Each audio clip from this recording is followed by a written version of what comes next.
Hi, I'm Andy Cohen. Like many Valley stories, this one begins with pioneers, but not of fur trappers, shepherds, or lettuce farmers. Our pioneers are more recent. They're people like my grandparents, who after World War II, packed up the Dodge, left New York City, and headed west.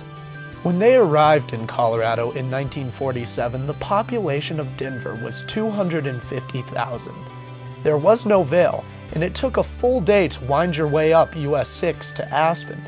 The same scenic grandeur, great weather, and active lifestyle that drew them here continues to lure 21st century settlers at an even greater pace. In the short span of time that I've grown up here, you can see change on an almost daily basis. What once seemed like an unlimited opportunity of growth for earlier generations has now clearly become a future where we need to actively protect the natural qualities that drew my grandparents and thousands of others to this great place.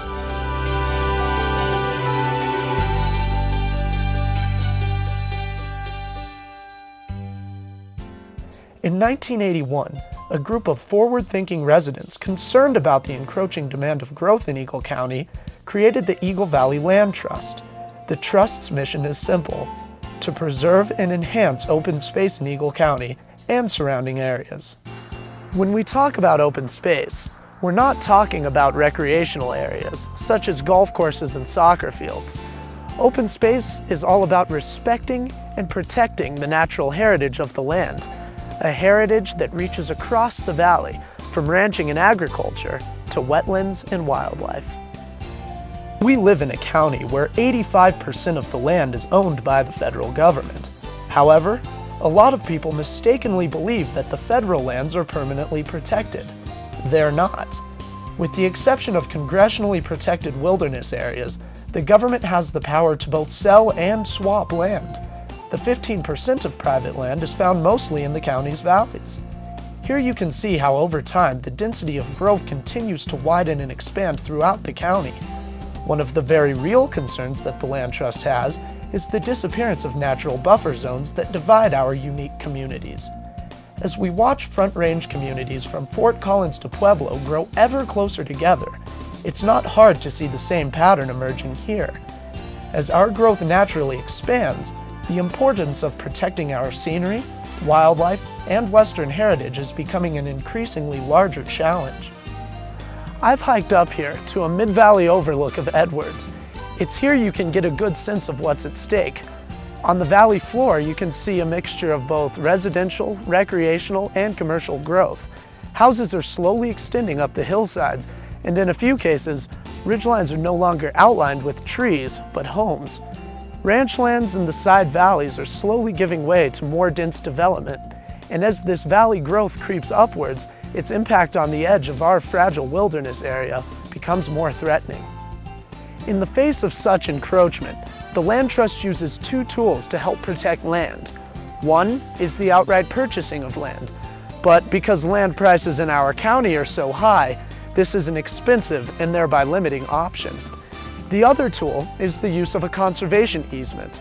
This is a voluntary legal agreement between a landowner and the Land Trust.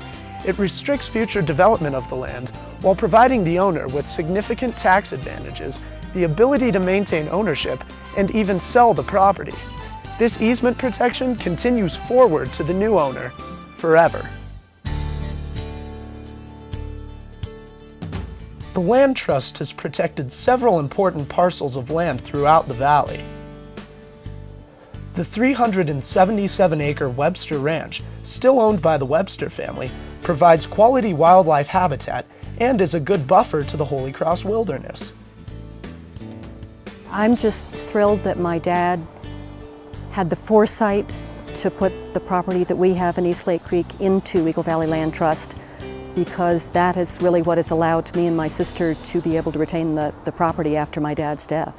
My hope is that many years from now I'll have my grandchildren and maybe even great-grandchildren out on that property, and they'll be looking at exactly the same views that I'm looking at today, which are exactly the same views that were there when my dad bought the property. Nothing will have changed, and that's the beauty of it. The Johnson parcel was the first property put under the Trust's protection. As specified by owner Eleanor Allen, The land is to remain in its natural state as a sanctuary for the birds and other small animals that inhabit this area, free from commercial encroachments and concrete monuments to civilization. Beyond providing the public the scenic benefit of open space corridors, space preservation has meaningful value to commercial development too. Here at the Diamond Star Ranch, land preservation is a key component to their long-term development plans. Part of the history here, of course, is other than actually the homesteading, was the method of getting here and getting by here. Other than going along the river fronts, you also had the stagecoach. Well, the best part about conservation easements is that it protects the investment and the environment that we want and when we select it, and there's some economic benefits as well. Well, originally in 1890 to 1906, there were over 60 home sites on the land that makes up all of the Diamond Star Ranch right now. And we've decided that we'd have no more than 50 and possibly less than that. That's the maximum number of homes that we'll end up with on this property. Even in the heart of the town of Vail, land preservation is equally beneficial, as evidenced by the 4-acre Ptarmigan Road property. Just up the valley from Ptarmigan Road is the recently protected East Vail Waterfall, which is a winter favorite for technical ice climbers, and along a wildlife migration path that includes mule deer, fox, great horned owls, porcupines, and black bears. Behind me is a plot of land known as the West Avon parcel that sits between the town of Avon and the Singletree community. Now, use your imagination and think about what it would look like with more homes climbing up its slopes. That's something that's not going to happen, because the Land Trust pulled together private donors, metro boards, and homeowners associations to engineer a complex land swap that forever holds this land away from development and continues to provide a natural divide between two valley communities. When you come right down to it, as citizens of Eagle County, it's up to us to take action today. The siren song of development is a powerful one that will continue to drive land costs higher and put pressure on current landowners to choose economic incentive over environmental considerations. There are 3 things you can do to help. Donate money to assist the cost of land acquisition and the legal cost of working with landowners to develop conservation easements. Volunteer your time to help the Land Trust in fundraising, education, and land management. Think easements. If you currently are a landowner or know someone who is, get a conversation going with the Land Trust to discuss land preservation options. There's no time like the present to make a difference for the future. Where my grandparents might have taken Colorado's scenic beauty for granted, my parents and now my generation know that we've inherited a beautiful and fragile gift. Years from now, I'd like my children and their children to be able to experience the same beauty and wonder of this special valley. And that's why the mission of the Eagle Valley Land Trust is so important. The Trust puts the word forever at the end of preserving open space.